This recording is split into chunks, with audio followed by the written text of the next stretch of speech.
Depois de perder tudo, ele treina para se tornar o guerreiro mais forte e se vingar. A cidade do labirinto atrai pessoas que querem ser aventureiros de todas as partes do país. Pessoas de várias espécies e origens vêm para lá para ficarem mais fortes, caçarem monstros e ganharem fama e dinheiro. Nick é um desses aventureiros que parece ter tudo. Ele é um excelente espadachim, tem uma namorada maravilhosa e é membro de um grupo renomado. Tudo estava indo bem para ele até que, um dia, o líder do grupo, Argus, que também era seu pai adotivo e professor, o chamou. Argus disse a Nick que não o queria mais no grupo porque ele não tinha a mentalidade de um aventureiro. Acusou-o de ser muito arrogante e justo, porque tentou expulsar um membro do grupo que estava roubando dinheiro dos fundos. Isso pegou Nick totalmente de surpresa, mas suas desgraças ainda não tinham acabado. Mais tarde naquele dia, ele encontra sua namorada, Claudine, e numa taverna ele conta que foi expulso do grupo. Ele esperava que ela fosse simpática com a situação dele, mas acabou descobrindo que Claudine era uma interesseira. Ela chama Nick de perdedor inútil porque ele perdeu seu emprego e o abandona sem pensar duas vezes. Devastado após ter seu coração partido duas vezes no mesmo dia, ele se senta em uma fonte, sem perceber que está sendo encharcado pela chuva. De repente, uma garota de cabelos azuis se aproxima dele e ele tenta afastá-la,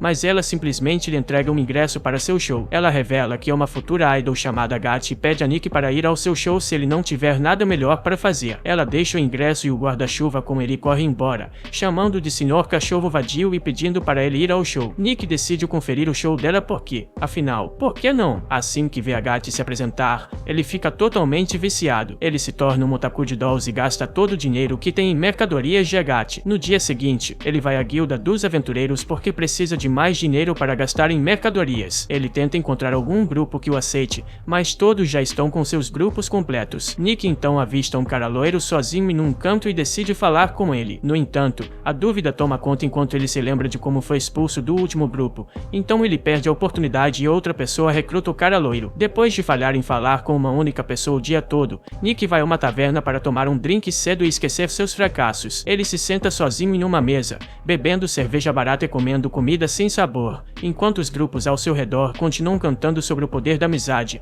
o que o desgosta mais do que sua comida sem graça. De repente, um grupo de 3 pessoas chega à taverna e eles têm que compartilhar a mesa de Nick porque não há outra mesa livre. Eles se sentam um por um e Nick percebe que não estão juntos. A primeira delas é uma garota rica vestindo roupas extravagantes e carregando uma grande pedra mágica. Nick percebe que ela vem de uma família nobre, mas se pergunta por que uma pessoa como ela está ali. O segundo cara parece um padre pelo uniforme, mas já está bêbado e cheirando a perfume barato de mulher, o que faz Nick perceber que ele acabou de sair da zona do meretrício. Além disso, ele também não tem o medalhão de um clérigo, o que significa que foi demitido da igreja. A última pessoa é uma garota dragão que tem cicatrizes por todo o corpo, e Nick percebe que ela já viu muitas batalhas, mas, no fundo, parece um animal ferido e assustado. Finalmente, a bebida chega e Nick quer fazer um brinde a tudo que perdeu hoje e aos 3 perdedores compartilhando a mesa com ele. Então, depois de beber a cerveja, ele bate a caneca na mesa, gritando que eles não podem confiar nos humanos. Ele não estava sozinho e todos os outros também gritaram a mesma coisa ao mesmo tempo. Eles se olham e percebem que são todos semelhantes de alguma forma. Assim, acabam compartilhando suas histórias. A garota rica, chamada Tiana, vai primeiro. Ela fala sobre como foi a melhor aluna na escola de magia mais prestigiada do país. Todos a elogiavam por suas habilidades e humildade. Um dia, ela foi à cafeteria e encontrou seu noivo sentado com outra mulher. Tiana não suspeitou de nada a princípio, então começou a contar animadamente sobre seu dia e como os professores a elogiaram por sua nova magia. No entanto, o noivo se revelou um machista com um ego pequeno e frágil. Ele se sentia ofuscado pelas conquistas de Tiana e começou a gritar com ela por ser muito arrogante. A garota com ele também acusou Tiana de menosprezar outros alunos que não eram nobres como ela. Ela até disse que Tiana havia seduzido seus professores para obter melhores notas e seu noivo acreditou em tudo isso. Ele nem deu a Tiana uma chance de se explicar e terminou o noivado com ela. Depois disso, a desolada Tiana deixou a escola e conseguiu permissão de seu pai para sair de casa e viver sozinha. Ela veio para a cidade do labirinto para conseguir um emprego, mas ninguém a contratou. No entanto, enquanto suspirava sobre sua má sorte na estrada, encontrou um anúncio de uma empresa de jogos de azar. Tiana comprou o ingresso e acabou ganhando o primeiro jogo de sua vida. Logo, tornou-se uma jogadora compulsiva e perdeu tudo o que tinha,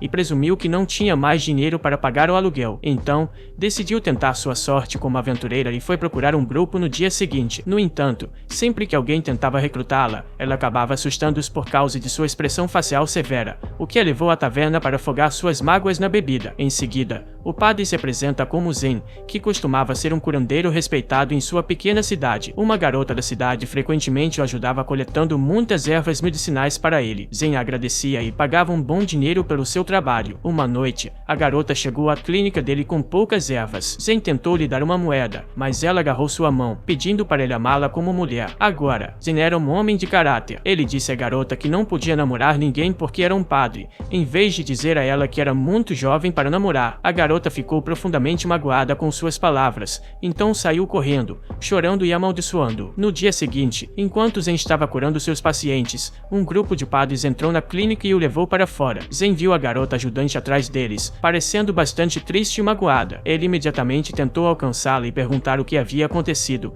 mas logo descobriu que a garota o acusara de assédio porque ele não aceitou sua proposta. Ela começou a chorar e jogou as moedas que recebeu de Zen, dizendo que lhes deu como dinheiro para mantê-la calada. Sem ter a chance de se explicar, Zen foi trancado em uma prisão imunda por 3 meses. Quando foi libertado, foi exibido na frente de pessoas irritadas antes de ser banido de sua cidade natal para sempre. Zen logo chegou a uma pensão degradada em uma cidade distante, tentando recomeçar sua vida. Perto de uma cidade onde uma bela mulher de pele oliva já o conhecia. Ela o cumprimentou com um sorriso, e Zen percebeu que ela tinha uma dor severa nas costas, então ofereceu-se para curá-la. Ele a curou a noite toda na cama, aparentemente, e, pela manhã, a mulher se sentia muito melhor. Ela disse a Zen que acreditava que ele era uma boa pessoa e sugeriu que fosse para a cidade do labirinto e se tornasse um aventureiro para viver sua vida livremente, sem culpa. Além disso, ela lhe deu uma bolsa com algumas roupas de clérigo, um cajado e um livro de magia. Zen disse que não poderia aceitar, mas a mulher insistiu para que ele ficasse com eles, pois pertenciam a um amigo dela, que era aventureiro. Depois disso, Zen passou a gostar de mulheres maduras e se divertia com elas enquanto trabalhava como aventureiro. A garota dragão é a última a compartilhar sua história. Quando Nick pede para ela contar, ela se assusta. Ela diz que algo precioso foi roubado dela por alguém próximo,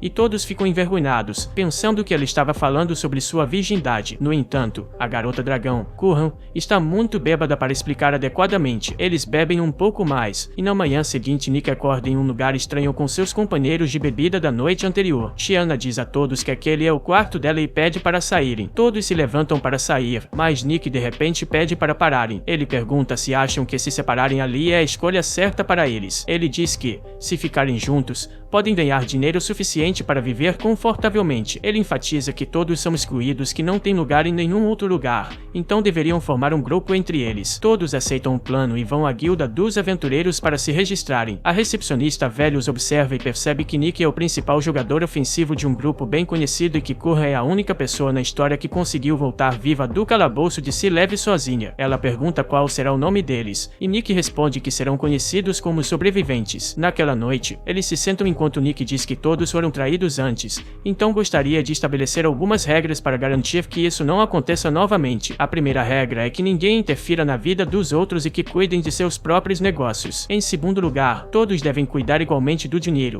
garantindo que ele não seja confiado a apenas uma pessoa. Terceiro, e mais importante de tudo, não importa o que aconteça, eles devem sobreviver todos os dias. Na manhã seguinte, eles começam explorando os calabouços de nível G, que são muito fáceis, mas precisam derrotar o chefe para serem promovidos ao próximo nível. Como Zen e Chiana nunca estiveram em uma batalha real, Nick os ensina a lidar com monstros. Ele mostra um monstro slime e explica como matá-lo e retirar seu núcleo, que pode ser vendido no mercado. Tudo parece estar indo bem enquanto eles conversam e riem juntos até que finalmente chegam ao próximo andar, onde todos estão retirando os núcleos. Chiana diz que é muito fácil e que ela pode enfrentar oponentes mais fortes, já que derrotou goblins e até um orc. Nesse momento, ela acaba escorregando em um slime enquanto outro gruda em seu rosto. Ela os remove enquanto Nick ri, dizendo para ela ser mais cuidadosa. Chiana, no entanto, reage exageradamente, irritada. Tenta atacar o slime com sua magia de gelo, mas acaba acertando seus colegas. Felizmente, Curran, uma aventureira experiente,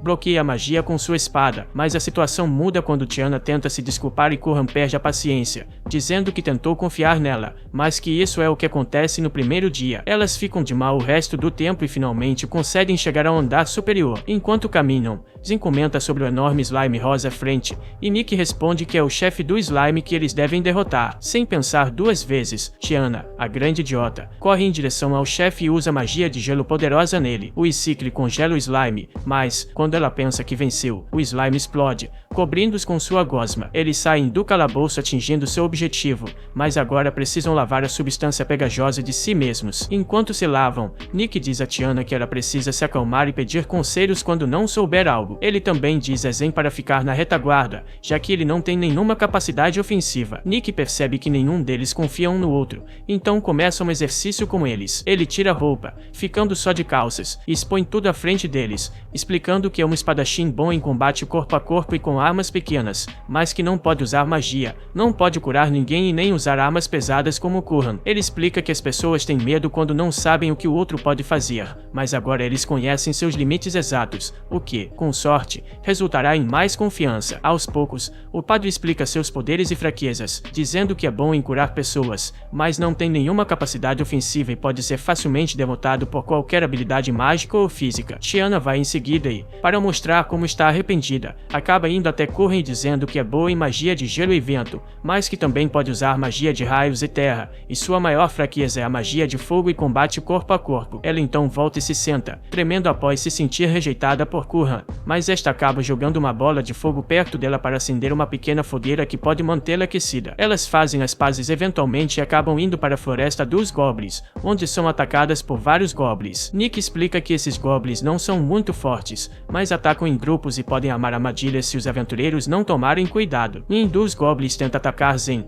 que consegue bloquear o ataque antes de Nick matar o goblin com um golpe rápido. Ele então avança e corta vários goblins em pedaços antes de Zen ser salvo novamente por Tiana de um ataque. Eles derrotam a primeira onda com sucesso enquanto Nick pede a Tiana para encontrar onde os outros goblins estão escondidos, já que ela tem a habilidade de detectar magia. Ela diz a eles que há cerca de 10 goblins à frente antes de ficar um pouco nervosa ao dizer isso. Ela sente a presença de um goblin que parece diferente, com 5 vezes mais magia do que um goblin normal. Nick imediatamente fica alerta e diz que deve ser uma forma evoluída de goblin, conhecida como hobgoblin. Ele explica que hobgoblins podem ser extremamente poderosos e geralmente são encontrados em estágios posteriores. Zen pergunta se deveriam recuar, mas Nick responde que não podem, pois os goblins começarão a atacar as vilas próximas. Ele elabora um plano, dizendo que os hobgoblins são basicamente imunes à magia, então a melhor aposta são ataques físicos pesados, que apenas Curran pode desferir. Ele diz a Zen que ele e Curran irão na ofensiva enquanto seu trabalho é continuar fortalecendo-os, e Tiana fornecerá cobertura. Todos concordam com o plano, e a batalha começa. Curran e Nick começam a correr em direção aos goblins enquanto Tiana usa sua habilidade de fragmentos de gelo para matar vários deles,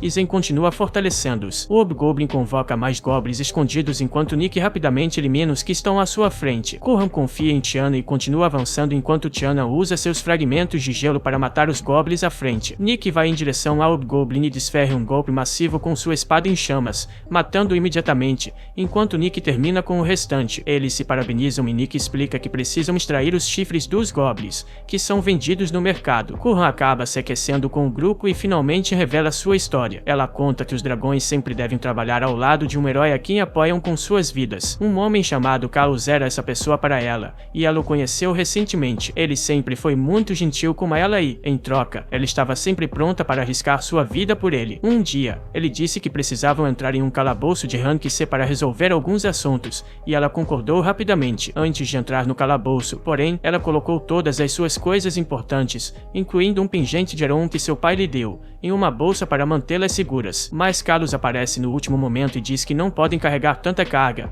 então ela deveria deixar a bolsa para trás. Ela confiou nele e acabou entrando no calabouço ao lado de seus 2 comparsas. Ela mata vários monstros e insetos enquanto os outros simplesmente colhem as recompensas. Mais tarde, Carlos diz que precisam lutar contra o chefe final, uma cobra gigante dentro de um pote. Ele explica que, se a cobra os vir, se esconderá no pote, onde não podem atingi-la com ataques mágicos. Então, Cor precisa atacar o pote para que a cobra saia e ataque A, e então eles a derrotarão. Cor concorda e corre imediatamente para o pote, movendo, o que faz a cobra emergir e começar a atacá-la. Um dos magos usa um ataque de fogo na cobra, que começa a carregar seu próprio ataque mágico. Curran pergunta a Carlos o que está acontecendo, mas ele diz para ela continuar atacando e não se preocupar. Ela acredita nele novamente e mantém a cobra ocupada, esperando que Carlos a ajude. No final, a cobra acaba capturando A e usando seu bafo tóxico nela, ferindo A. Enquanto ela cai no chão, quase inconsciente. Percebe Carlos caminhando até a cobra exausta, matando-a com sua espada e dizendo a Curran que a cobra fica extremamente exausta após usar aquele ataque venenoso mortal,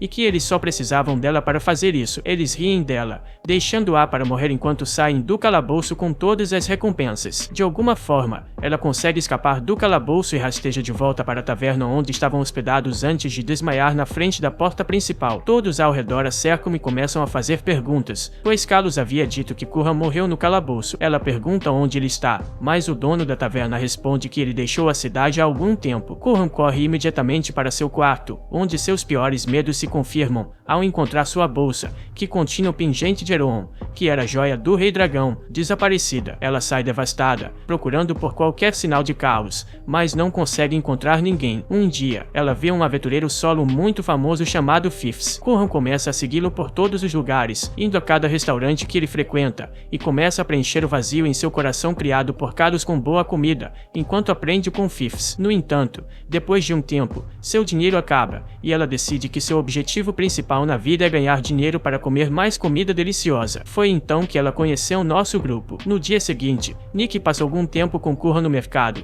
comendo petiscos e conversando sobre a vida em geral, o que fortalece ainda mais sua confiança. Naquela noite, eles voltam para a taverna, onde mais pessoas parecem reconhecê-los. A recepcionista assistente os chama para o andar de cima, onde a recepcionista velha os espera com um trabalho especial que só eles podem fazer. Ela explica que há uma instalação especial criada por uma civilização antiga que criou uma espada usando uma tecnologia que está perdida hoje. O trabalho deles é recuperar essa espada, pela qual seriam muito bem pagos. Nick anota todos os detalhes, e no dia seguinte, eles entram na instalação, matando os monstros e avançando. A instalação parece ser muito avançada tecnologicamente para a época, com câmeras, luzes automáticas e tudo mais. Eles chegam a uma área onde uma lâmpada verde está acesa, mas quando Nick tenta verificar, a parede cede e se abre para um enorme quarto escuro. Todos entram na sala, onde as luzes se acendem e uma voz começa a falar, parabenizando-os pela jornada até agora. Eles percebem que as vozes vêm de uma espada quebrada no meio da sala, mas logo percebem que essa é a lendária espada que foram enviados para recuperar. Eles pensam por um momento antes de pegar a espada,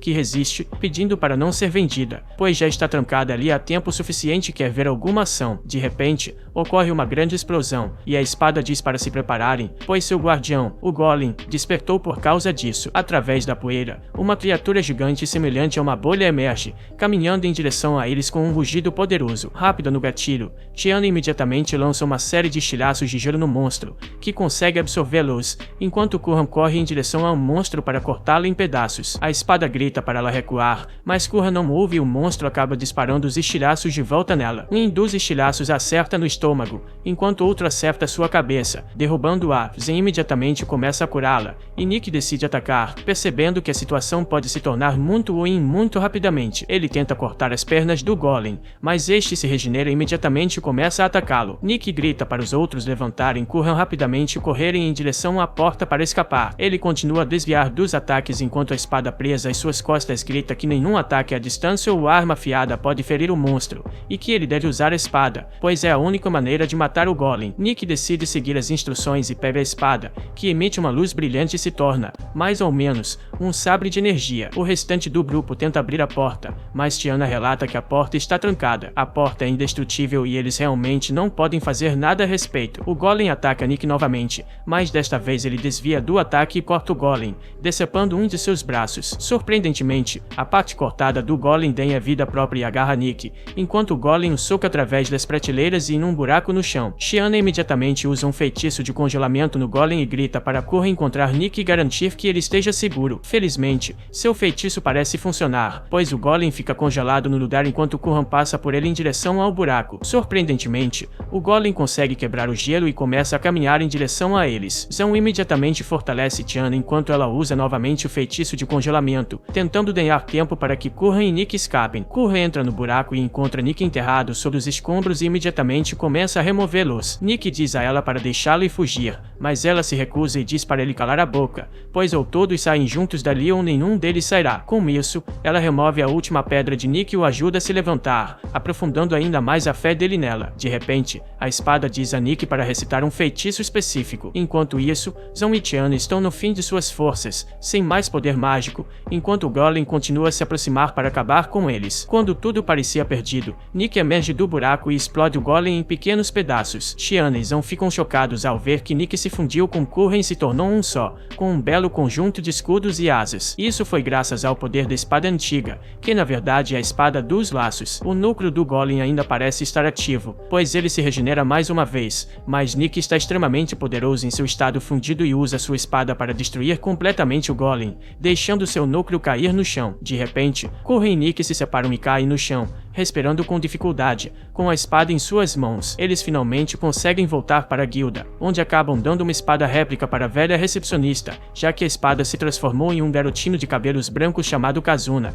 e ele implora para não ser vendido para outra loja de antiguidades. Felizmente, tudo acaba bem e eles voltam para o lugar de Tiana, onde distribuem o dinheiro igualmente antes de seguirem seus próprios caminhos para aproveitar o tempo livre. Mais tarde, Nick e o grupo se reúnem em uma taverna, onde Nick mostra a quantia de dinheiro que sobrou depois que todos gastaram. Acontece que eles mal têm dinheiro para comprar alguns lanches, o que entristece a todos, mas Nick os anima dando um discurso motivacional e os encorajando a começar a ir para a próxima masmorra. Eles entram em uma masmorra e encontram um lago gelado dentro, onde várias criaturas estão congeladas. Eles também avistam um ogro gigante sentado no gelo e todos sobem para um terreno alto, mantendo suas vozes baixas e se preparando para uma emboscada. Curren acaba se aproximando ainda mais do monstro, tratando isso como algum tipo de jogo, o que excita Kazuna, que quer se provar. Então ele simplesmente corre em direção ao ogro gritando, o que meio que destrói a emboscada. Ele pega sua espada enquanto o monstro levanta seu porrete gelado para atingi-lo, mas felizmente ele consegue bloquear o golpe com a ajuda de sua espada. Isso surpreende a todos, pois o ogro parece ser bastante forte e eles não esperavam que Kazuna simplesmente bloqueasse o ataque com sua espada fina. O ogro recua e dispara um pedaço de gelo nele,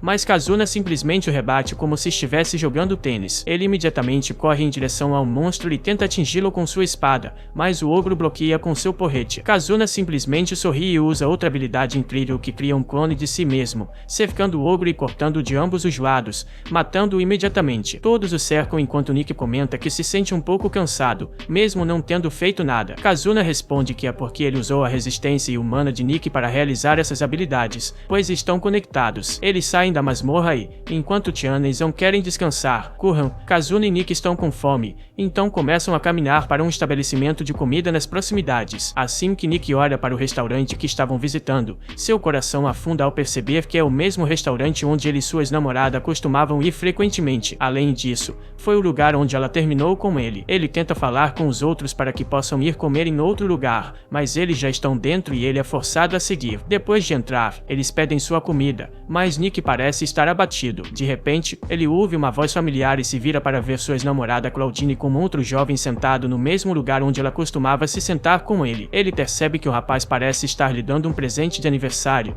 enquanto ela diz que precisa de dinheiro para voltar para sua cidade natal, pois sua mãe está muito doente. O pobre rapaz imediatamente diz a ela que não precisa se preocupar, pois ele vai resolver algo. Nick já teve o suficiente disso e vai até o lugar deles e se senta ao lado do rapaz, para o horror de Claudine. O pobre rapaz parece muito confuso enquanto Nick pergunta quantas vezes por ano é o aniversário dela, porque há alguns meses ela acabou de comemorar o aniversário com ele, onde ele lhe deu um presente. O rapaz parece extremamente confuso enquanto Claudine se vira para ele e diz para ele sumir. Nick a provoca ainda mais dizendo que achava que a mãe dela já estava morta, pois ela precisava de dinheiro para o funeral dela há alguns meses. Isso a irrita e ela se levanta da cadeira e joga o presente em Nick antes de sair correndo. O rapaz olha para ele tristemente, enquanto Nick diz para ele não se preocupar, pois ele escapou de uma fria. Na manhã seguinte, Nick e seu grupo se reúnem em uma taverna para mais uma aventura. Durante o café da manhã, quando de repente um cara enorme, parecido com um tigre, derrama uma bebida sobre ele. Nick parece impassível ao descobrir que sua ex-namorada e o cara tigre vieram aqui para se vingar. O cara tigre, chamado Leon, diz que ouviu falar que Nick estava incomodando Claudine. Nick simplesmente sorri e diz que não fala mais com interesseiras. Em resposta, Leon diz para resolverem a questão lá fora e ambos saem sozinhos. Eles entram em um beco escuro, onde Nick se prepara para lutar, mas Leon imediatamente começa a se desculpar e diz que está cansado de Claudine e está pensando em deixá-la, já que a usou o suficiente para ganhar dinheiro. Acontece que Claudine é membro do grupo de Leon e estava trabalhando com ele para enganar as pessoas. Leon pensa que Nick também está enganando o grupo com o qual está está trabalhando atualmente e o convida a se juntar à gangue deles depois que roubar todo o dinheiro deles. Isso enfurece Nick, que simplesmente dá uma enorme uppercut que faz Leon voar. Leon se levanta imediatamente, como um covarde, saca sua clava antes de tentar atacar Nick. No entanto, Nick desvia do ataque, contra-ataca e o prende no chão em uma chave de braço. De repente, ele é jogado para longe por um ataque mágico em suas costas. Ele se vira e vê um mago, que parece ser da equipe de Leon. Antes que possam atacar Nick juntos, Kuran chega e usa sua cauda para pendurar o mago nerd de cabeça para baixo,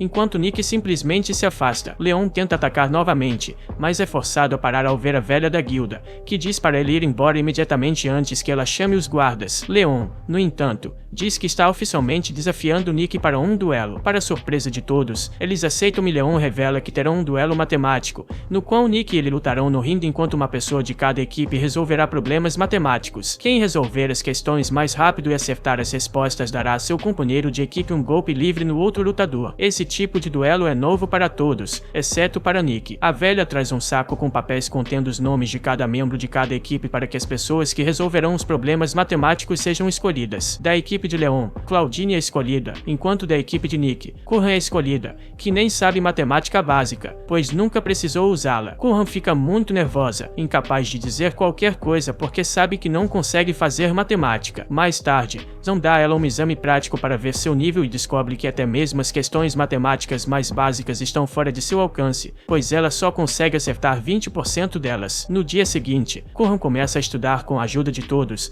enquanto Nick envia Zan para beber e coletar informações sobre a gangue do Tigre. Finalmente, um dia antes da batalha final, eles se reúnem na casa de Nick, que está bastante bagunçada, e relatam que a gangue do Tigre trapaceia todas as vezes, usando cristais mágicos que permitem se comunicar telepaticamente. Isso significa que podem facilmente usar o terceiro membro como a pessoa que faz todos os cálculos e passa as respostas para seus companheiros. Kuran fica muito triste, pois já é péssima em matemática e agora que a outra equipe está trapaceando, ela sente que não há como ganhar. No entanto, Nick tem um plano que compartilha com os outros membros do grupo, que se sentem um pouco mais rejuvenescidos ao terem uma maneira eficaz de capturar o culpado. No dia seguinte, Nick e Leon estão no ringue enquanto Kuran e Claudine sentam-se uma frente à outra, prontas para resolver as questões. A batalha começa enquanto a velha entrega as perguntas e Nick e Leon começam a se testar com alguns golpes leves que mal acertam. Kuran olha para as perguntas e percebe que já tentou essas perguntas antes e começa a resolvê-las felizmente, enquanto Claudine começa a provocá-la, dizendo que ela não conseguirá fazer nada. Felizmente, Kuran consegue resolver as perguntas antes de Claudine na primeira rodada, mas descobre que só acertou 80 perguntas, enquanto Claudine acertou 98. Então Kuran perde essa rodada e Leon ganha um golpe livre em Nick. Ele soca Nick diretamente no estômago, tirando-lhe o ar. Kuran fica muito preocupada, acreditando ser a razão pela qual Nick está sendo atingido. A próxima rodada começa e uma folha de perguntas é entregue a elas, e a luta continua enquanto Nick tenta pressionar Leon para cansá-lo, mas o tigre é esperto e continua se esquivando. A rodada termina novamente com Kuran perdendo para Claudine, resultando em Nick levando outro soco forte no rosto. Kuran fica terrivelmente assustada e pede desculpas a Nick enquanto ele começa a sangrar e diz a ela que acredita nela e tem certeza de que a os fará vencer na próxima rodada. Isso dá a Kuran o impulso necessário para tentar resolver os problemas matemáticos mais uma vez. Kuran rapidamente começa a examinar toda a plateia, tentando descobrir quem está ajudando na trapaça, apenas para perceber que ninguém está usando nenhum tipo de cristal mágico. Isso faz perceber que a outra equipe acha que pode facilmente derrotar Kuran sem trapacear e, por isso, não estão tentando. Se isso acontecer, arruinará o plano de Nick, então eles começam a executar a segunda parte do plano enquanto Nick tenta ganhar tempo. Shiana chama a atenção para si e diz a todos que as partidas estão demorando muito para terminar e que deveriam resolver todos os problemas de uma vez, para que a partida termine em apenas uma rodada e o perdedor leve todos os golpes de penalidade de uma vez. Isso surpreende a todos, mas o público, que está entediado com o ritmo, concorda entusiasticamente. Todas as perguntas são entregues aos dois jogadores de uma vez. Shiana sabe que isso é um risco, pois Kuran não sabe como resolver essas perguntas de jeito nenhum, mas ela conhece as perguntas e começa a preencher a folha, o que assusta Claudine. Embora ela saiba que poderia fazer todas as perguntas sozinha, começa a duvidar de sua velocidade e recorre à trapaça, usando seu cristal mágico para se comunicar com um nerd que está escondido em uma torre de relógio com uma calculadora. Ela começa a dizer as perguntas e ele imediatamente começa a lhe dar todas as respostas. Shiana examina toda a área novamente. Felizmente, desta vez ela consegue ver o nerd ao longe. Ela sai da arena junto com Kazuna e Zen e vai até a torre de relógio para prender o mago nerd. Leon parece perceber que algo está errado e tenta avisar Claudine, mas não consegue, pois Nick continua pressionando impressionando com vários ataques. Enquanto isso, Tiana e os outros chegam à torre e capturam o nerd, o que resulta em Claudine ficando frustrada e perdendo o controle. De repente, Tiana entra na arena, junto com o nerd amarrado, que simplesmente sorri enquanto Tiana mostra a eles um cristal mágico. A velha imediatamente percebe o que está acontecendo e desqualifica a equipe do Tigre, chamando os guardas para levá-los embora. Nick e o grupo mais tarde vão à taverna para jantar e celebrar sua vitória naquela noite. Como também ganharam algum dinheiro extra, Tiana decide ir a um cassino. Enquanto isso, Kazuna ouviu falar de um sorvete especial vendido apenas naquele cassino, então Nick é forçado a acompanhá-lo. Eles entram no cassino, e Kazuna entra na fila para pegar seu sorvete, enquanto Tiana se senta a uma mesa e começa a jogar com outros 4 participantes. Ela começa a ganhar grandes somas de dinheiro, enquanto Kazuna fica desapontado, pois o sorvete acaba antes que ele possa experimentá-lo. Ele diz a Nick que prefere ir embora agora, mas Nick sugere que ele assista as pessoas jogando um pouco. Enquanto isso, Tiana está ganhando de um cara maltrapilho que está gastando dinheiro para uma garota rica de cabelo azul atrás dele. De repente, há uma grande confusão e as pessoas começam a correr para todos os lados quando um enorme monstro tigre aparece dentro do cassino, causando destruição por toda parte. Ele afasta todos os guardas e acaba encurralando Tiana, perguntando onde está Nick. Ela percebe que este enorme monstro é Leon, com quem tiveram uma batalha no dia anterior. Acontece que, após ser capturado, Leon foi dominado por seu ódio por Nick e acabou usando uma espada especial semelhante à de Kazuna, escapando da prisão. A espada o transformou em um monstro, e ele começou a seguir o cheiro de Nick. Chegando ao cassino, ele ordena que Tiana revele a localização de Nick, mas ela responde que não sabe onde ele está. Mesmo quando ele ameaça, ela simplesmente acende um cigarro, deixando o Homem-Tigre confuso. De repente, ela usa o isqueiro infundido com magia para explodir o monstro e começa a correr com a mulher de cabelo azul que também estava presa com ela. O Homem-Tigre se recupera rapidamente e joga um banco nelas, bloqueando o caminho e jogando-as longe. Ele começa a caminhar em direção a elas, enquanto Tiana diz ao acompanhante da garota de cabelo azul para levá-la embora. O monstro se aproxima dela e pega sua espada, pronto para matá-la, mas Nick chega a tempo e bloqueia o ataque com uma espada de energia própria. O tigre fica ainda mais furioso ao vê-lo e começa a amaldiçoá-lo antes de extrair ainda mais poderes sombrios de sua espada, transformando-se em um monstro ainda maior. O monstro tenta socar Nick, mas ele desvia elegantemente. Tiana então sugere que eles se fundam para acabar com o monstro. Eles recuam e usam o poder de Kazuna para se fundirem em uma bela cavaleira com uma armadura incrível e a habilidade de voar. Tiana usa uma habilidade de bola de gelo, mas Leon enlouquece e explode a parede antes de correr descontroladamente pelo cassino, destruindo tudo em seu caminho e jogando as pessoas ao redor. Tiana usa um escudo de prisma de gelo que o captura dentro e começa a perfurá-lo com estacas de gelo, mas ele consegue escapar do escudo também. Finalmente, ele é derrotado quando Tiana usa as cartas do cassino, que tem propriedades antimágicas, selando o efeito da espada especial de Leon. O grande felino volta ao normal e adormece após perder seu poder,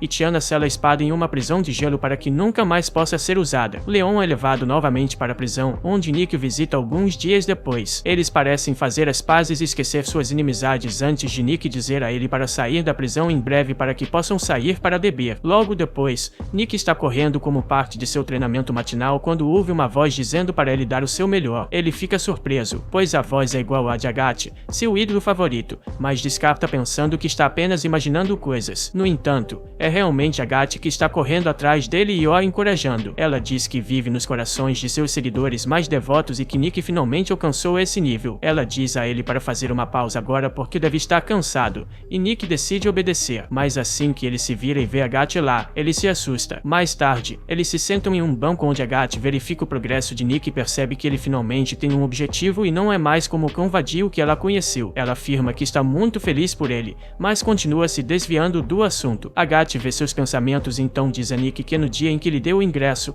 estava confusa sobre se fez a coisa certa. Mesmo depois de ele aparecer no show dela, ela não superou essa confusão. Ela estava preocupada que, ao dar a Nick um ingresso, pudesse transformá-lo em um fã desesperado que arruinaria sua vida tentando comprar seus produtos. Toda vez que o via na plateia, essa culpa aumentava, e é por isso que vê-lo levar uma boa vida faz feliz agora. Depois de ouvir tudo isso, Nick diz a Agathe que, se não tivesse se tornado fã de um ídolo, sua vida teria sido drasticamente diferente e talvez pior. Ele afirma que é grato porque ela o tirou da escuridão e é uma verdadeira ídolo por causa disso. Ela responde que sua resposta fez se sentir bem, mas ainda está melancólica sobre algo. Nick sabe que algo está incomodando sua ídolo favorita porque ela cancelou de repente todos os seus shows e aparições públicas. Há uma história profunda sobre sua condição atual. O nome real de Agathe é Belly, e ela foi uma vez uma cantora no restaurante de seu namorado, que ninguém frequentava. É por isso que ninguém conhecia sua música e ela não sabia o que estava fazendo com sua vida. Uma noite, um homem rico e careca aplaudiu sua música e começou a dar-lhe conselhos não solicitados. O homem disse a ela que era produtor e perguntou se ela gostaria de se tornar uma ídolo. Agathe ficou atonita demais para responder,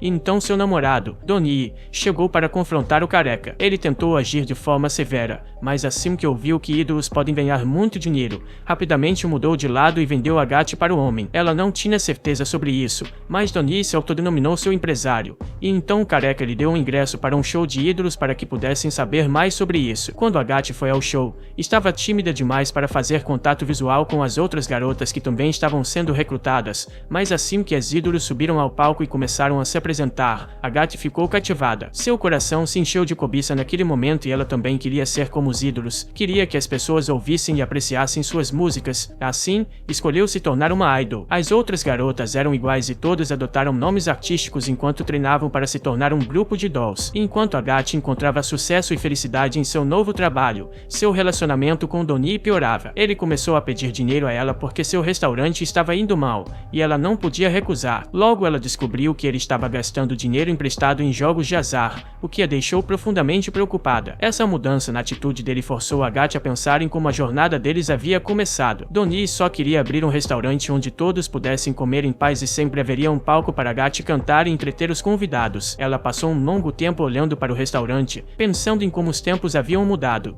e no mesmo dia encontrou Nick. Ela viu sua ex-namorada terminar como ele teve pena do garoto. Logo começou a chover e, enquanto Nick voltava para casa, Agathe o seguiu. Ela se aproximou dele na fonte e começou uma conversa casual que mudou sua vida. Pouco depois, Donnie disse a Agathe que a levaria ao cassino para que ela pudesse vê-lo ganhando muito dinheiro com seus próprios olhos. Por algum motivo, essas palavras pareceram um rompimento para Agathe, mas ela ainda seguiu Donnie. Foi nesse dia que ela conheceu Tiana no cassino e sentiu que ela era a deusa do jogo. Agathe viu Tiana varrer a mesa e ganhar tudo, mas sentiu que o olhar dela estava sempre sobre ela. Percebeu que Tiana não queria destruir ninguém além de si mesma. Então, quando ela levou todo o seu dinheiro, deu-lhe um sorriso e desapareceu em uma nuvem de fumaça. Depois disso, Agathe viu a versão fundida de Nick e Tiana, mas só conseguiu reconhecer Tiana. Ela viu Tiana derrotar o enorme tigre com sua espada mágica e ficou maravilhada. Agathe ficou tão impressionada com a bela paladina que a considerou sua inspiração. No dia seguinte, o produtor careca cuidou de todas as dívidas de Donnie e disse a ele para se concentrar em cozinhar sem distrações. No entanto, também disse a ele para terminar completamente seu relacionamento com a idol, e isso não era uma sugestão. Donnie tentou implorar para ela reconsiderar, mas Agathe disse que o sonho dele de abrir um restaurante era inocente e divertido. Ela afirmou que queria fazer parte desse sonho e estava até disposta a deixar de ser uma idol só por isso. No entanto, ele parou de se importar com ela após ser cegado pelo dinheiro fácil. Agathe disse a ele que talvez sua vida e personalidade só piorassem quanto mais tempo ele ficasse perto dela e que eles deveriam se separar. Donnie apenas riu ao aceitar seu destino e o rompimento. No entanto, ele disse a Agathe que era a perda dela e jurou que um dia seria mais bem-sucedido do que ela. Donnie começou a se afastar e Agathe se aproximou dele uma última vez para lhe dar o cartão da rainha que pegou no dia em que viu Tiana. Ela deu a ele dizendo que a bela deusa do jogo protegeria. Ele arrancou o cartão das mãos dela, chamando a ideia de tolice, e então saiu da sala dizendo adeus. Esse foi o fim da história de separação deles e Agathe logo viu Donnie trabalhando de baixo para cima, mas ambos decidiram não interagir um com o outro. Avançando para o presente, Agathe voltou com um show solo. Nick está entre a plateia, como esperado, e logo Agathe sobe ao palco. Ela pede desculpas aos fãs por ter feito uma pausa repentina e diz que durante o intervalo conheceu uma deusa. Agathe fala sobre o incidente no cassino, onde uma bela cavaleira derrotou o monstro tigre, e Nick se assusta ao perceber que ela estava lá naquele dia. Agathe diz que a bela e lendária paladina lhe deu esperança e inspiração, e ela escreveu uma nova música pensando nela. Ela começa a apresentar a música com suas colegas atuando nos papéis de apoio. Agathe jura à lendária paladina que se tornará uma verdadeira idol que trará esperança às vidas de seus fãs. No dia seguinte, enquanto Nick toma uma bebida após se exercitar no parque, ele de repente ouve a voz de Agathe. Ela finge ser sua voz interior e continua provocando-o enquanto se esconde atrás de um arbusto. Nick de repente pergunta se ela está bem agora, porque parecia muito abatida da última vez que se encontraram. Agathe responde que, claro, às vezes ela se sente para baixo porque é humana também. Ela fala sobre como as pessoas estão sempre cercadas de preocupações quando de repente vê um cachorrinho perdido à sua frente. Ela faz um gesto para ele se aproximar e começa a brincar com ele. Nick responde à sua declaração dizendo que, sempre que as pessoas resolvem algo que as incomoda, dão um passo à frente, e isso é o melhor que qualquer um pode fazer. Alguns dias depois, Kazuna está falando animadamente sobre um artigo em uma revista que fala sobre o misterioso Homem Saltador. Ele conta aos amigos sobre o Homem Saltador, que é dito ser um sequestrador com poderes fantasmagóricos que ninguém pode parar. Kuren diz que eles deveriam derrotar tal sequestrador maligno, mas Nick diz para ela não se preocupar com isso, pois o Homem Saltador é apenas uma lenda urbana. Kazuna fica irritado com isso e corre para mostrar a Nick os testemunhos das testemunhas, mas Nick os descarta e pede para ele não acreditar em tudo que lê em uma revista de fofocas de terceira categoria. Apesar disso, Kazuna continua falando sobre o Homem Saltador, e uma nerd de cabelo verde ouve enquanto passa. Ela coloca seu cartão na janela e se apresenta como Olivia, uma das principais escritoras da revista que Kazuna está segurando. Ele diz a ela que é um grande fã de seu trabalho e então Olivia começa a contar a todos que não é apenas uma escritora, mas também uma aventureira. Ela pula e faz alguns movimentos de ginástica desajeitados para mostrar como é legal, mas tropeça e esbarra em Kurran antes de seguir seu caminho. Mais tarde naquela noite, enquanto Zão retorna de sua visita usual ao distrito da Luz Vermelha, ele encontra uma garota caminhando à sua frente nas ruas escuras. De repente, ela é puxada para as paredes da rua e desaparece, e Zão perde metade de sua ressaca. Por outro lado, Nick havia levado Kazuna com ele a um show ao vivo de Dolls. Eles estão voltando para casa conversando sobre como a gata é legal quando Kazuna de repente sente que Zão está em perigo. Eles correm para o local e encontram um fantasma invisível tentando machucá-lo. Nick entra em pânico ao perceber que a história sobre o Homem Saltador é verdadeira afinal. No entanto, Kazuna parece ter percebido o truque por trás da invisibilidade. Ele lança uma espada no homem que está pisando, mas ela apenas rebate. O homem que pisa fica surpreso por conseguirem vê-lo. Kazuna cria seus clones das sombras para atacar, mas o homem que pisa pula para longe e o ataca com uma corrente de aço, destruindo os clones e fugindo. Kazuna o amaldiçoa e, em seguida, vão até Zen, que tem estado com a garota que o homem que pisa estava tentando sequestrar. Eles a levam para o estabelecimento favorito de Z, onde a chefe cuida da garota, cujo nome é Hana. Eles perguntam a ela se sabe algo sobre o incidente, e ela diz que o homem que pisa tem uma vingança pessoal contra ela. Ela acha que ninguém vai acreditar nela só porque ela é uma criança, mas Nick assegura que eles acreditam. Hana revela que sua mãe sempre saía de casa à noite para lutar contra o homem que pisa, mas agora ela está desaparecida e foi internada no hospital. Ela diz que sua mãe sabia que o homem que pisa estava sequestrando crianças, mas ninguém acreditava nela. Zão diz que acredita na história de Hana porque viram um sequestrador misterioso com seus próprios olhos. Ele até elogia o ato corajoso da mãe de Hana, que tentou lutar contra o homem que pisa sozinha. Suas palavras emocionam Hana, e ela se levanta abruptamente e pede a Zão para aceitá-la como discípula. Ela afirma que a coragem dele ao tentar salvá-la antes a comoveu e se dirige para ele, mas Nick a impede. Ele está prestes a revelar a história de fundo, dizer sobre como ele foi traído por uma garota que queria se aproximar dele no passado, mas eu interrompe. Ele diz a Hana que ela é 15 anos jovem demais para ser sua discípula. Hana pergunta como deve treinar até lá, e Zen lhe diz para permanecer bem aqui e voltar para casa na manhã seguinte para começar. Ele também lhe diz para nunca fazer nada perigoso novamente, e ela concorda alegremente. Ela está prestes a se apressar em direção a Zen novamente, mas Nick e a chefe a impedem mais uma vez. De repente, Kazuna solta um grande suspiro de frustração, pois o homem que pisa, que ele estava tão animado, acabou sendo um sequestrador barato. Ele está determinado a descobrir sua identidade e destruí-lo completamente por trair suas expectativas. Seguindo o desejo de Kazuna, toda a equipe vai a uma guilda de caçadores de recompensas no estilo faroeste. Eles se aproximam da recepcionista e pedem informações sobre o homem que pisa, mas ela está ocupada demais pintando as unhas para prestar muita atenção. Ela só viu Nick antes e lhe diz que não apenas entrega informações sobre recompensas de alto nível para aventureiros que não realizaram nada. No entanto, Tian e outros interpretam suas palavras de forma a significar que o homem que pisa tem uma grande recompensa sobre sua cabeça, e a recepcionista é forçada a compartilhar informações. Ela lhes dá o cartaz de procurado de um homem chamado Rei Hard, que tem uma recompensa de nível médio sobre sua cabeça. Para sua primeira tarefa, ela diz em voz alta que a equipe dos sobreviventes não deve ter problemas para lidar com um cara como este, e suas palavras atraem a atenção de todos. Todos conhecem o nome dos sobreviventes, mas algumas pessoas estão com inveja, notavelmente um cara de pele escura com um rabo de cavalo e um tapa-olho. Ele diz que caçar recompensas não é trabalho para amadores como eles, mas Tiana não vai deixar ninguém passar por cima deles. Ela declara que eles encontrarão o cara Rei Hard e o trarão para cá, e o senhor Rabo de Cavalo aposta que eles não conseguirão. Ele não deveria ter usado a palavra aposta, porque ao ouvir isso, Tiana colocou um grande saco de moedas na mesa como sua aposta. Ela pediu ao Rabo de Cavalo para igualar a aposta, e ele fica nervoso. Shiana diz a todos na guilda para ganharem algum dinheiro para apostar nesta chance, e toda a guilda se transforma em um grande festival de apostas, com pessoas apostando desde o dinheiro do aluguel até as economias de uma vida neste pequeno desafio. Logo, Nick e a equipe chegam à pior parte dos bairros pobres, onde nem mesmo os cavaleiros se atrevem a ir. O líder dos bairros pobres vem cumprimentá-los e pergunta o propósito da visita. Nick lhe diz que estão lá para caçar uma recompensa e oferece um pouco de dinheiro para obter informações. O velho se recusa a dizer qualquer coisa sobre seu alvo, mas Nick quer saber se algo estranho está acontecendo na área recentemente. O líder dos bairros pobres fala sobre o nascimento de alguns filhotes e outras coisas irrelevantes, então a equipe decide procurar seu alvo sozinha. No entanto, enquanto estão saindo, o líder dos bairros pobres lhes dá um conselho: evitar a pessoa chamada Nalgava quando ele está trabalhando. Ele não conta muito sobre Nalgava, mas insiste que ele é alguém importante. Eles se aprofundam no bairro pobre e o mau cheiro começa a incomodar Curran. Eles se deparam com alguns bandidos tentando extorquir um pedágio deles,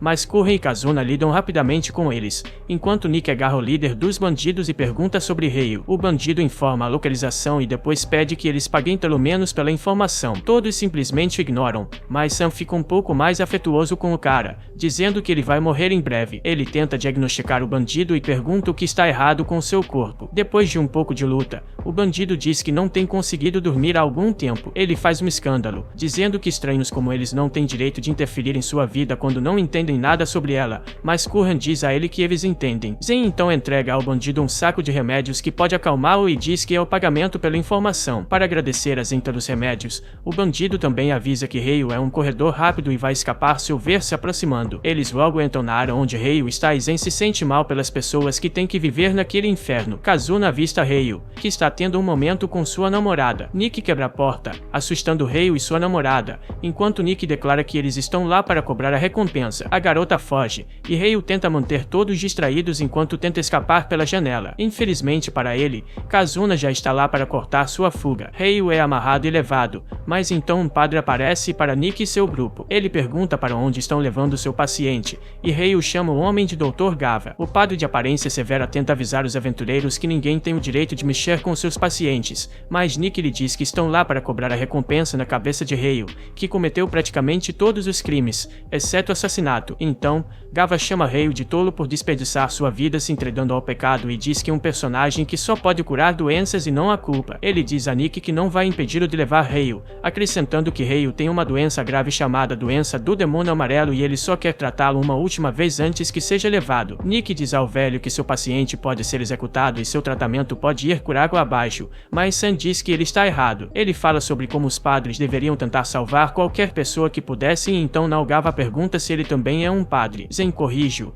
dizendo que ambos foram padres anteriormente. Ele então pergunta a Nalgava por que ele está em um lugar como este, já que um padre que pode tratar doenças do demônio amarelo deve ser muito habilidoso. O homem não dá uma resposta clara. De repente, Kazuna pergunta ao padre careca se ele ouviu falar do homem que pisa, que sequestra pessoas à noite, e ele responde que não. Ele ri disso, dizendo que este lugar está cheio de sequestradores, então quem se importa com apenas uma pessoa? No entanto, enquanto Nalgava pede que sejam cooperativos, ele lhes fala sobre uma repórter que vem aqui com frequência e dá doces para as crianças para conversar com ela. Depois disso, Nick e sua equipe levam Rei para a guilda de caçadores de recompensas, e a recepcionista fica impressionada por terem encontrado Rei em apenas um dia. Shiana então vai até o Sr. Rabo de Cavalo e pega todo o dinheiro que foi arrecadado nas apostas. Ele tenta dizer a ela que parte do dinheiro também pertence às pessoas que apostaram nela, mas ela o ignora e leva o dinheiro diretamente para a recepcionista. Shiana diz à recepcionista para comprar o máximo de bebida alcoólica que puder com esse dinheiro e tratar toda a guilda com isso. Todos comemoram e gritam que Tiana sabe como fazer festa,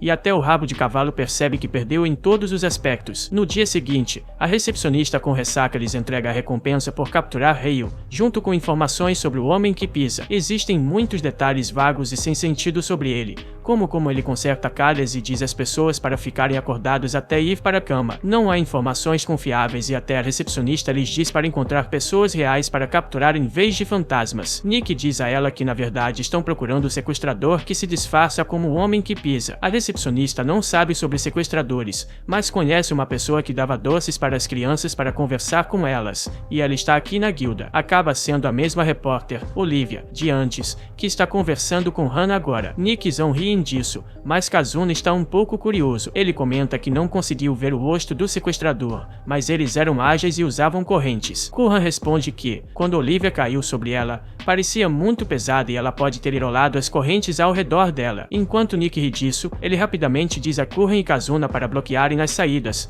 pois suspeita de Olivia. Ele se aproxima dela e pergunta o que ela faz depois de dar doces às crianças. Olivia age confusa enquanto Zen leva a chefe e Hannah para longe. Nick então pergunta a Olivia se ela precisa viajar muito como repórter e ela confirma. Ele pergunta se o trabalho dela envolve pular de telhado em telhado e ela finge não saber. Ele então pergunta diretamente onde ela estava na madrugada passada e Olivia age como uma tola, dando respostas bastante estúpidas. Mas quando Nick pergunta por que ela leva as crianças e qual é sua verdadeira identidade, ela percebe que está cercada. De repente, ela chuta a mesa e a divide em dois antes que Nick possa reagir. Olivia está no telhado e rasga um buraco através dele enquanto escapa, e as duas partes da mesa caem de volta perfeitamente no lugar. Mais tarde, todos se encontram no estabelecimento favorito de Zen, onde discutem o quão assustador foi descobrir que Olivia era o próprio homem que pisa. Eles falam sobre como ela era rápida e seus movimentos eram diferentes de qualquer outra coisa que já tinham visto. Kazuna está estranhamente irritado porque Olivia estava escrevendo artigos sobre si mesma como o homem que pisa e não gosta de como ela está tentando ser a versão malvada de Peter Parker nesta era. Nesse momento, a chefe lhes diz que tem um convidado especial hoje, uma mulher musculosa que é, na verdade, a mãe de Hannah. Ela entra na sala com a ajuda de uma bengala,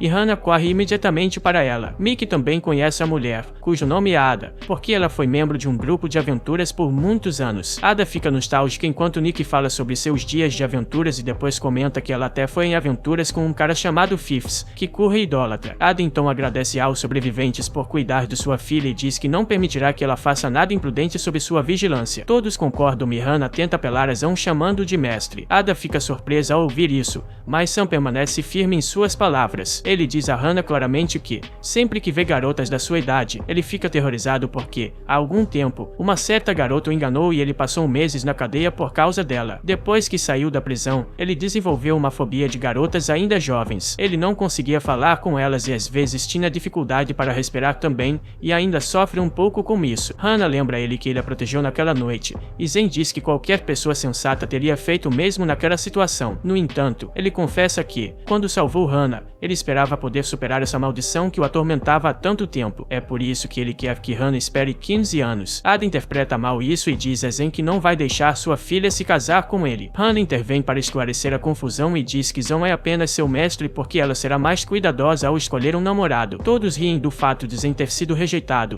e depois de um pouco de conversa amigável, Ada aprende tudo e agradece novamente a todos por salvar sua filha. Ela então diz para eles desistirem de caçar o homem que pisa. Ela lhes diz que o homem que pisa é mais provável que a repórter seja poderosa demais para eles e Nick concorda, apesar de que ele não vai permitir que ela sequestre pessoas como quiser. Ele diz a A que ela não tem o direito de impedi-los, pois podem ter como alvo qualquer um que tenha uma recompensa sobre a cabeça. Adam sabe disso também, e na verdade, foi ela quem começou a ideia de colocar uma recompensa sobre o homem andante para atrair aventureiros para lutar com ela. Agora, ela planeja desistir de caçar Olivia e acha que deveriam deixar isso para os cavaleiros. No entanto, Nick se inclina diante dela, pedindo que lhes diga como eles podem ficar fortes o suficiente para derrotar a sequestradora. A primeira coisa que ela faz é fazer todos beberem uma sopa gourmet de cogumelos, que é bastante deliciosa, mas Nick não entende o propósito. A Ali diz que ela usou cogumelos mágicos para essa sopa, que despertará seu potencial mágico oculto. Ela sabe que lutar contra o homem andante exigirá muitos movimentos ágeis, tanto na corrida quanto no ataque, por isso acredita que usar corretamente a magia é a chave para a vitória. Nick responde que não está confiante com a magia, e Tiana diz que ela não consegue lançar magia em uma área próxima. Zão diz o mesmo que ela, enquanto Kim diz que pode tentar, mas não é boa em coisas complexas que exigem poder mental. Asterisco, asterisco. Asterisco, asterisco. Atos provoca dizendo que os sobreviventes são bastante rápidos em desistir. Ela então entrega um isqueiro mágico para Kuran,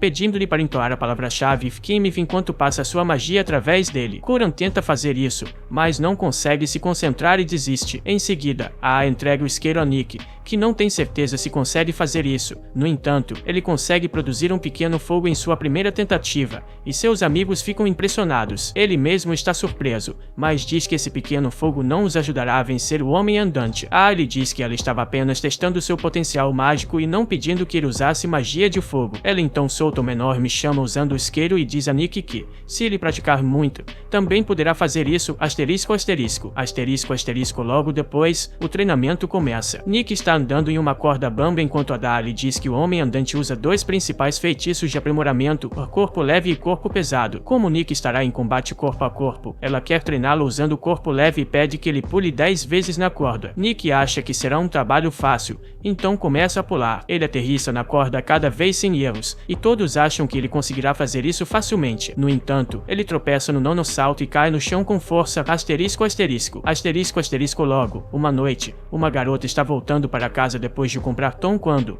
de repente, o homem andante aparece e a rapta. Felizmente, Kazuna chega lá e chuta o homem andante para longe, enquanto Kuran segura a garota com segurança. O resto da equipe cerca o homem andante e ele diz que seu jogo acabou agora. No entanto, Nick ainda sente a necessidade de confirmar se Olivia está realmente por trás do disfarce do homem andante, mas ele não recebe resposta. Em vez disso, o homem andante apenas foge. Kazuna acredita que, uma vez que o homem andante usa magia de ataque, magia de movimento e magia de ilusão ao mesmo tempo, ou ele é muito talentoso ou está usando algum tipo de ferramenta mágica. Tiana lhes diz que conhecem alguém que é especialista em ferramentas mágicas, e no dia seguinte, Nick faz uma visita ao preso Leon. Após tratá-lo com alguns deliciosos pães de carne, Nick pergunta a Leon se ele conhece uma ferramenta que pode ajudar a ocultar a presença de alguém. O tigre fica sério ao ouvir isso e responde que ele deve estar falando sobre a joia do Rei da Ilusão, que geralmente é incorporada em outra ferramenta mágica para ser usada. Nick pergunta como pode contra-atacar e Lia lhe diz que, para quebrar a ilusão, ele só precisa dizer o nome do usuário. No entanto, Nick disse o nome de Olivia e a ilusão não quebrou,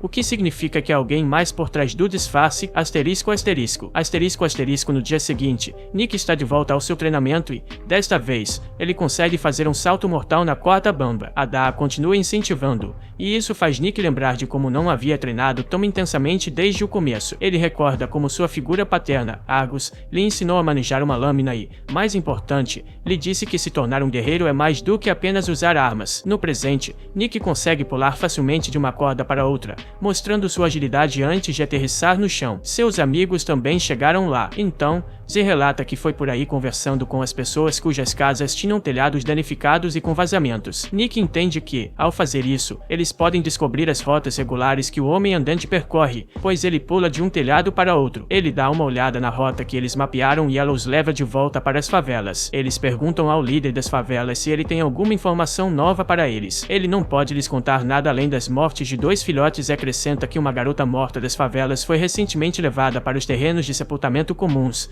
mas ninguém sabe nada sobre ela e ele nem se lembra de seu rosto. Enquanto o grupo retorna das favelas, uma espessa névoa os envolve e Kazuna sente que um inimigo os está seguindo. Ele avisa seus amigos usando telepatia e então, de repente, Olivia pula em direção a eles de uma árvore próxima. Ela começa a atacar Nick com alguns movimentos de Kung Fu, mas ele usa magia de corpo leve e pula sobre a cabeça dela para evitar seus ataques. Ao ver isso, Olivia acusa. Ele é o homem andante e Nick lhe diz que ela é a verdadeira. Ela o ataca novamente, enquanto Nick desvia. O corrimão de ferro atrás dele é atingido pelo pesado soco de Olivia. Kazuna se junta à luta com seus clones, mas surpreendentemente Olivia também pode usar magia de clones e rapidamente elimina os clones de Kazuma. Todos ficam chocados, mas Nick pensa nas palavras de Leon e pergunta com confiança se ela é a verdadeira Olivia. Ao ouvir isso, Olivia começa a agir como uma tola novamente. Ela diz que, embora ele acuse de ser o homem andante, ela não vai levar isso a mal. Nick fica perplexo e sugere que eles conversem. Asterisco, asterisco. Asterisco, asterisco. Olivia então lhes diz que ela é um homem andante, mas não um homem andante que sequestra pessoas. Ela explica que antigamente o nome homem andante era usado para qualquer esquisito que saltasse de telhado em telhado, mas agora alguém está se aproveitando disso. Nick observa que, se ela tivesse contado isso na guilda dos caçadores de recompensas, as coisas teriam sido muito mais fáceis, mas ela não se importa com isso. Ela conserta o corrimão deformado com força bruta e então Nick pergunta repentinamente sobre a habilidade de clones que ela usou. Ela tenta ameaçar expor Kazuma, que usa magia antiga, e ele diz que também vai denunciá-la. Eles decidem chegar a um compromisso e propor trabalhar juntos para pegar o homem andante. Asterisco, asterisco. Asterisco, asterisco. Depois disso, eles vão à casa de sepultamento onde o corpo do garoto das favelas está guardado. Eles abrem o caixão e não encontram nada de estranho, mas Olivia pede a todos que descrevam os traços faciais da garota em detalhes. Ninguém consegue fazer isso e então então Olivia explica que há algo interferindo com seus sentidos e habilidades cognitivas. Eles decidem virar a garota e uma pequena pedra vermelha cai de seu corpo. Zia, Perry e Olivia diz que provavelmente é um fragmento da joia do Rei da Ilusão. Todos se perguntam por que alguém iria tão longe a ponto de esconder a identidade da garota morta. Olivia esmaga a pedra para apagar seus efeitos e eles descobrem que a garota tem uma velha marca de queimadura no braço e um sinal embaixo do pescoço. Zia inspeciona seus olhos e observa que eles mostram sintomas de tratamento para a doença do demônio amarelo. Mais tarde, eles buscam informações sobre a garota e descobrem que ela era filha de um ferreiro e estava desaparecida há mais de um mês. Eles decidem devolver o corpo da garota aos pais e Zão diz que podem enterrá-la depois disso. Nick pergunta se ele descobriu a identidade do Homem Andante e ele afirma que eles devem detê-lo a todo custo. No dia seguinte, enquanto o Homem Andante está balançando pela cidade usando suas correntes, Nick o intercepta no ar e o derruba. Ambos aterrissam no telhado de um prédio e o Homem Andante diz a Nick que seu corpo leve ainda está subdesenvolvido, mas suas artes marciais são boas. Nick pergunta por que ele continua cometendo crimes no mesmo padrão repetidamente. Ele quer saber se é por excesso de confiança ou se ele realmente quer ser pego. O Homem Andante o ataca, mas Nick desvia facilmente e então avança para atacá-lo. Ele grita que descobriu a razão pela qual o Homem Andante sequestra pessoas e por que seus corpos são encontrados nas favelas. Asterisco, asterisco. Asterisco, asterisco. Eles continuam trocando golpes e o Homem Andante diz que Nick ainda não descobriu a coisa mais importante. Nick lhe diz que ele está errado e diz que sempre teve curiosidade sobre por que um curandeiro habilidoso como Nalgava estaria trabalhando e publicando artigos de pesquisa a partir das favelas. Assim que ele menciona o nome de Nala, a magia de ilusão se desfaz e revela que o sacerdote de aparência severa era de fato o Homem Andante. Ele parabeniza Nick pela dedução, ao que Nick responde que o corpo encontrado anteriormente tinha a doença do demônio amarelo. Nick se pergunta em voz alta como uma doença tão mortal e infecciosa quanto a doença do demônio amarelo está restrita às favelas e não se espalha para a cidade principal. Ele diz que deve haver um fator humano por trás disso e essas são todas as palavras que Zen lhe disse anteriormente. Nick sabe que Nalgava sequestra pessoas para ter mais sujeitos de teste, a fim de desenvolver uma cura eficaz para a doença do demônio amarelo. Asterisco, asterisco. Asterisco, asterisco. Nalgava diz que não há mais nada a discutir e Nick o ataca. Ele continua bloqueando os ataques, mas então Nick salta alto e dá um chute com toda a força nele. Nalgava bloqueia, enquanto avisa Nick de que o telhado não suportará esse tipo de pressão, mas é exatamente por isso que Nick o fez. O telhado se racha e ambos caem no prédio abaixo. Lá, Nalgava encontra-se cercado pelos membros do grupo de Nick e até a rota de fuga no telhado está bloqueada. Zão se adianta e pergunta a Nalgava por que ele está fazendo tudo isso. Ele responde que sua filha morreu devido à doença do demônio amarelo e Zen observa que descobriu isso em sua pesquisa. Ele fala sobre como a maioria das pessoas pensa que a doença do demônio amarelo é apenas uma DST, mas um dia a filha de Nalgava entrou em contato com o sangue dos pacientes enquanto os cuidava e perdeu a vida. Asterisco, asterisco. Asterisco, asterisco logo. Nalgava libera sua raiva ao ouvir isso. Ele diz que sua filha apenas queria ajudar as pessoas, mas começaram a espalhar rumores desagradáveis sobre ela ser uma garota promíscua que contraiu a doença ao se envolver com pacientes. Eles a zombaram até depois de sua morte. Nalgava estava furioso. É por isso que ele decidiu encontrar uma cura para a doença para se vingar de sua filha e não se importa quantas pessoas anônimas morram no processo. Zão pergunta como ele pode ser tão cruel e inspirador ao mesmo tempo. Nalgava diz a ele que todos têm mais de um lado em sua personalidade e nenhum dos lados é falso. Zé se aproxima do velho sacerdote e lhe conta sobre a garota que acabaram de encontrar no terreno de sepultamento comum. Ele diz que, quando entregou o corpo dela aos pais e explicou a causa da morte, todos em sua localidade choraram por ela. Zé diz que ela não era uma garota aleatória e sem nome, porque mesmo que Nalgava não se importasse com ela, havia pessoas que se importavam. Nalgava começa a rir e tossir, dizendo a Zen que mesmo que eles o parem aqui, o problema não vai acabar magicamente. Ele concorda, dizendo que apesar disso, pode levar apenas um passo de cada vez. O velho sacerdote se levanta e, de repente, Kazuna sente alguém se aproximando e avisa a todos. De repente, um feixe mágico atravessa a porta e atinge Nalgava diretamente no estômago. A porta é derrubada e um homem com armadura demoníaca entra, dizendo a Nalgava que o tempo dele acabou. Ele entra no local e Nalgava pergunta ao homem por que ele está ali. O homem com a armadura responde que teria preferido ajudar, mas já disse demais, então está ali para silenciá-lo de vez. Zão tenta curar Nalgava, mas o homem com a armadura o empurra, pedindo para que ele conserve sua magia, pois vai matar sua equipe a seguir. Kura e Tiana atacam o homem com suas magias de fogo e gelo, mas ele desvia rapidamente de ambas e os afasta também. Aproveitando a situação, Zen cura Nalgava, que lhe diz que está desperdiçando seu tempo. Ele diz a Zen que está fazendo a coisa errada ao focar em outra coisa enquanto seus companheiros estão em perigo. Nalgava afirma que sua bondade não é bondade, mas egocentrismo, e que isso vai acabar matando todos ali. Z fica chocado ao ouvir isso e então Nick pede para se unir a ele, pois os outros estão caídos. Ele está indeciso e, nesse tempo, Nick também é derrubado pelo homem com a armadura. Zen entra em pânico, percebendo que, devido à sua indecisão, perderam mais uma chance. Ele não sabe o que fazer, mas então ouve uma mensagem telepática de Olivia, que lhe diz que vai lhe dar um tempo e que ele deve tomar uma decisão. De repente, Olivia aparece do telhado e chuta o homem com a armadura para longe. Ela se aproxima dele, chamando de ladrão de ferramentas mágicas, executor de rituais estranhos e fornecedor de armas para os adoradores do deus demônio. Ela conhece o homem pela máscara branca, mas ele não sabe quem ela é. Olivia entra em detalhes sobre quem ela é,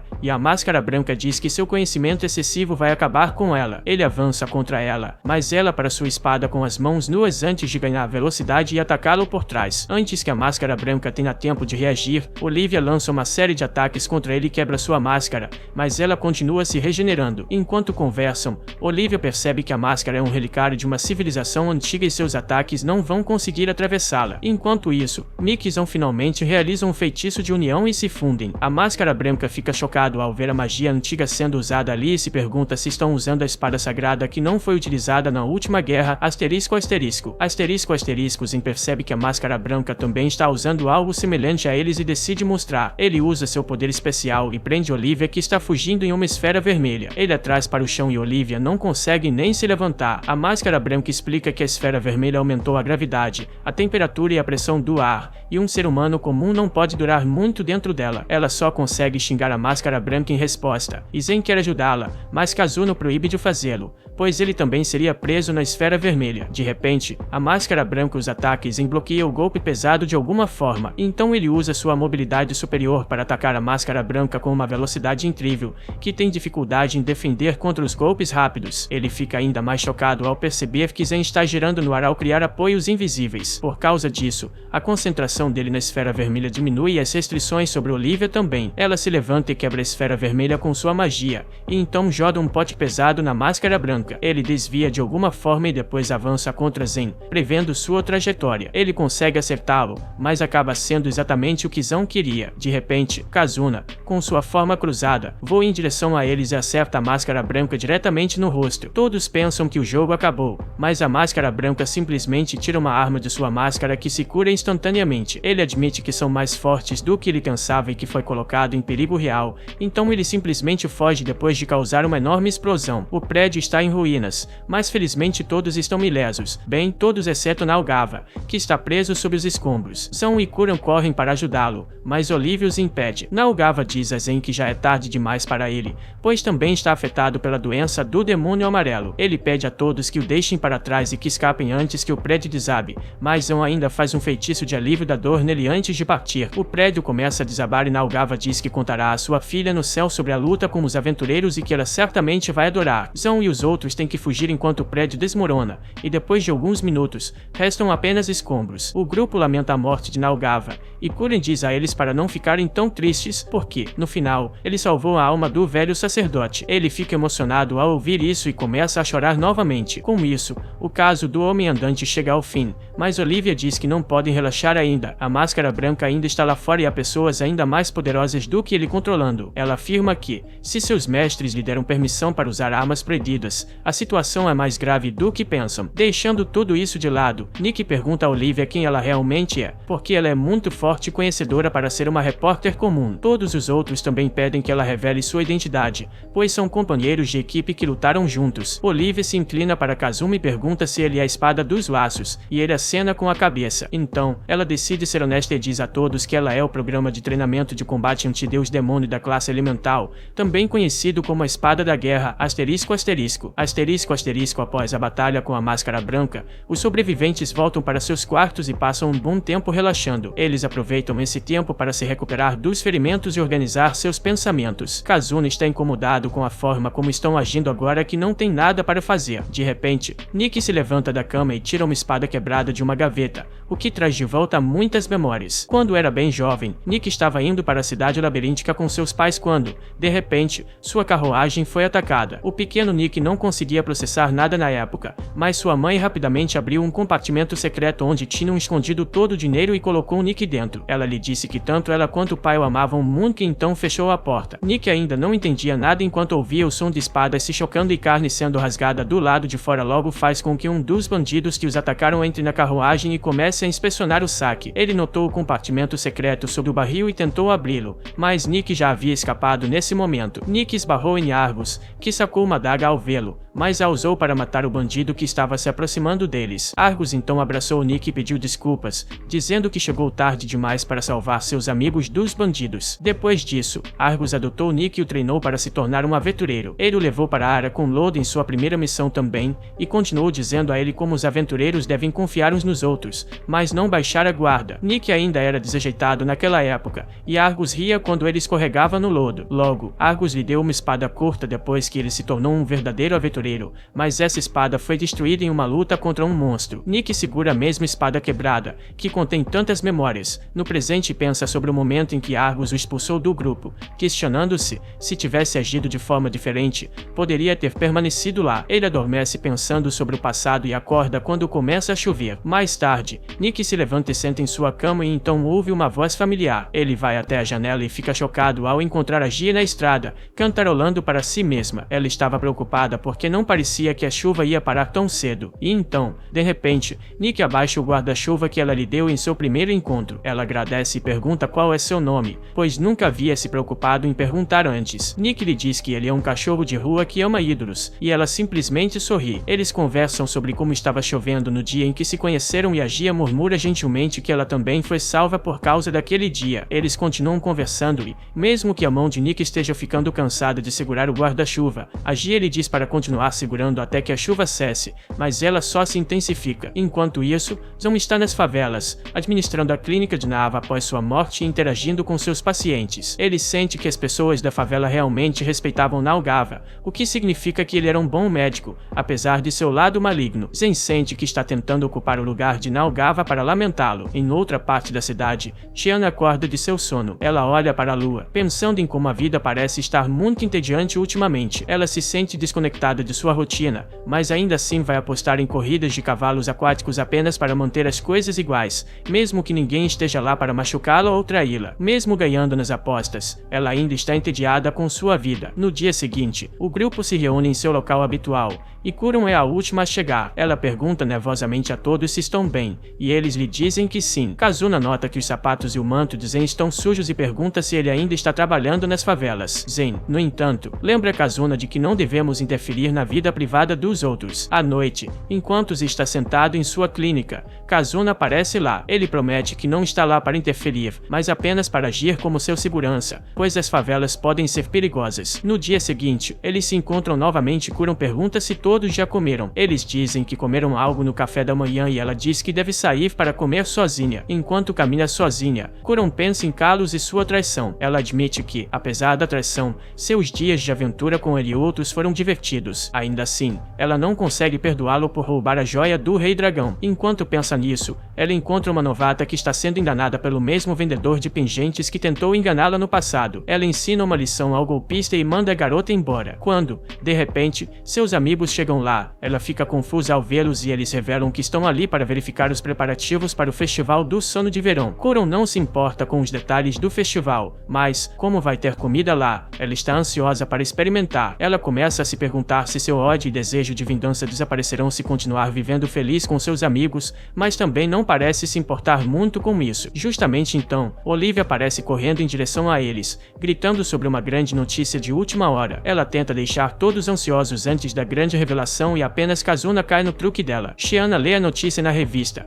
que diz que o lendário deus demônio das trevas está à beira de se reerguer. Shiana e Nick lhe dizem para não espalhar tanta notícia falsa, mas Olivia afirma confiantemente que tem uma fonte confiável para essa informação. Essa fonte é o bom e velho Confia em Mim. Mano, e ninguém fica satisfeito com isso. No entanto, Olivia diz que tem algumas suspeitas sobre o mercado negro de onde a Máscara Branca obteve a joia da ilusão. Kuron de repente pergunta a ela se o mercado negro também lida com a joia do Rei Dragão. Ela expressa sua confusão para seus amigos, dizendo que, embora esteja se divertindo com eles, ainda não consegue superar seu passado. Shiana lhe diz que não há nada para se confundir e que ela deve buscar seu passado e enfrentá-lo. No entanto, desta vez, ela não vai sozinha, porque todos irão com ela. Zon e Nick também concordam e então Olivia diz que também podem encontrar pistas sobre a Máscara Branca quando estiverem no mercado negro. Ela quer encontrá-lo e depois seus chefes e continuar até chegar ao vilão supremo supremo deste mundo e derrotá-lo. Kazuna está empolgado para fazer isso e Nick acha que foi manipulado por Olivia mais uma vez, enquanto desta vez todos os outros também caíram na manipulação de Olivia, e Nick não tem escolha a não ser entrar relutantemente. Justamente quando ele levanta a mão com eles, os fogos de artifício começam a explodir atrás deles, e eles se viram para ver que o festival já havia começado. Então, eles vão imediatamente para lá. Nick compra um algodão doce e o leva para Leon na prisão. Todos os outros também assistem aos fogos de artifício, e K segue a aventura solo até um restaurante, onde a garota gata que ela salvou anteriormente também a acompanha. Coincidentemente, o restaurante é administrado pelo ex de Abate. Agathe também está se apresentando no festival, e Nick está se divertindo torcendo por ela, enquanto Tiana volta a apostar. Enquanto isso, Kazuna e Olivia sentam juntos e conversam sobre duas armas lendárias. Ele pergunta o que ela pensa sobre os sobreviventes da Espada da Guerra, que treinam humanos para lutar contra demônios. Olivia diz que eles são as pessoas que um dia derrubarão o deus demônio, mas esse dia está muito distante. Ela diz que seu ceticismo é algo bom por enquanto, mas que precisarão confiar mais uns nos outros no futuro, e que cabe a eles perceberem isso quando for o momento certo.